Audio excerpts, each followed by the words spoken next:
நீக்கி விடுவாங்க. அப்ப எல்லா வசதி இருந்தாலும் என்ன தெரியல? ஹலோ, என்னமா தெரியல? ஏதோ ஒரு பிரேயருக்கு வந்தோம் போல, அமாவாசை கூட்டமா இல்லை செவ்வாய்க்கிழமை கூட்டமா தெரியல. அப்பெல்லாம் நல்லா சிச்சுன்னு இருந்தீங்க. மறுபடியும் வந்ததுனால என்ன பார்த்து முறைக்கிறீங்க. இருந்தாலும் எதுக்கு வந்தாலும் தெரியல. அல்லேலூயா. ஒரு பக்தி இல்லாத ஒரு மனுஷனை என் தெய்வம் காட்டுறாரு.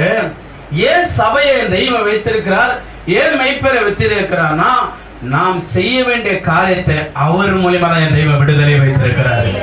அல்லேலூயா. நலமா இருக்கும் சொல்லும் போது அந்த வார்த்தை அவர் கீழ்ப்படிந்ததுனாலதான் 9 வாசிங்க.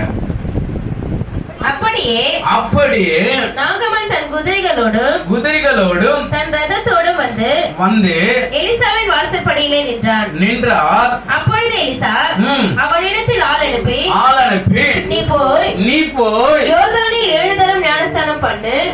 அப்பொழுது உன் மாம்சம் மாறி. ஒரே பாயிண்ட், என்ன மாறணுமா?